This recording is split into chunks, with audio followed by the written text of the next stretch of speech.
Hi, my name is Anthony Alvarez, and I'm presenting Ladies Home Journal Sit-In.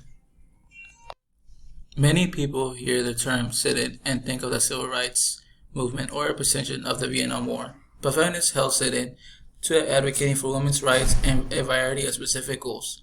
On March 18, 1970, feminists staged the Ladies Home Journal sit-in. At least 100 women marched into the Ladies Home Journal office to protest the way the magazine's mostly male staff depicted women's interests.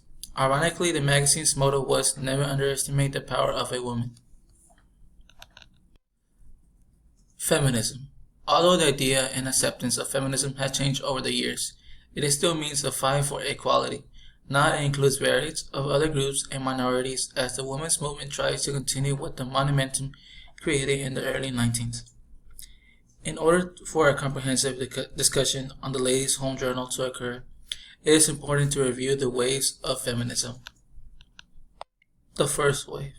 The first wave feminism was late 19th century to the early 20th century. Women were fighting for their basic rights, especially those concerning suffrage.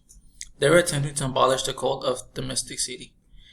Women at the time had no rights to any property, including their children. Major women during this time were Elizabeth Cady Stanton and Susan B. Anthony. Elizabeth Cady Stanton penned the Declaration of Sentiments and Resolutions, which was essentially a revision of the Declaration of Independence. Susan B. Anthony was arrested for voting illegally. The second wave. The second wave feminism was during the 1960s and 1980s.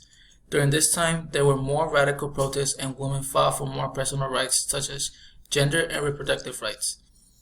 Women also burned their bras to show they didn't have to abide by common laws. The common idea was that liberating women will also liberate men. Women experienced the working world during World War II and found it difficult to return to domestic life. Major role models during the time were Simone de Beauvoir and Betty Friedan. Simone de Beauvoir stimulated the women to become more vocal and organized with the second sex. Betty Friedan published The Feminist Mystique.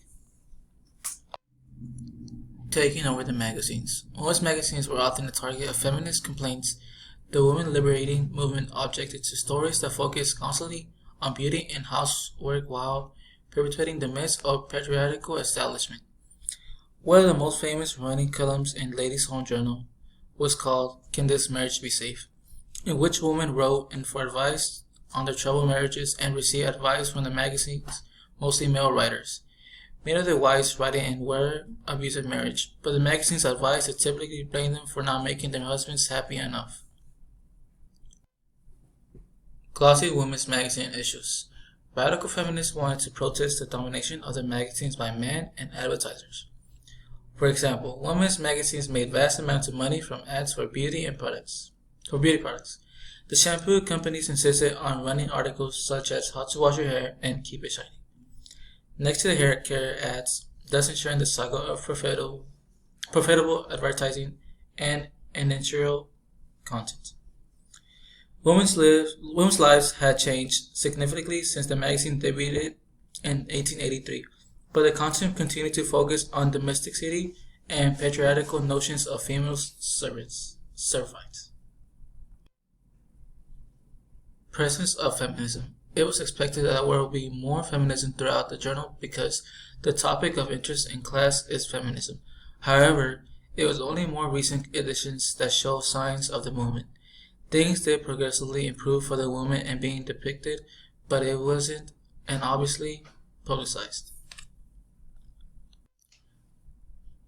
1989. Feminism was more presented during this year, but still was not as obvious as were expected. Women were wearing lots of makeup and were maintaining careers, but they were still fighting the norm that mothers were supposed to be the primary caretakers for their children. Kids were used in ads to guilt mothers into buying something or making a certain decision. Birth control was more popular and available for women, so having sex recreationally was not as taboo as it once was. Women were waiting to have families due to their careers, despite pushing back on the community. It was interesting during this year because there were more empowering articles for independent women. But the advertisements were directed at women changing how they look to please men. This theme may have been indicative of how women at the time were trying to be independent with their own careers, but were still being defined by gender roles and norms.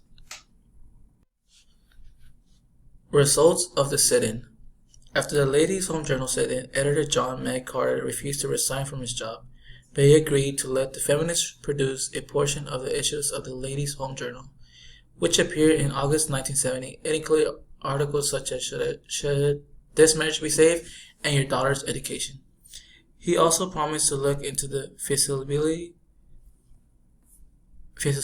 for an on-site daycare center. A few years later, in 1973, Lenore Hershey became the editor-in-chief of Ladies' Home Journal, and since then, all the editors-in-chief have been women.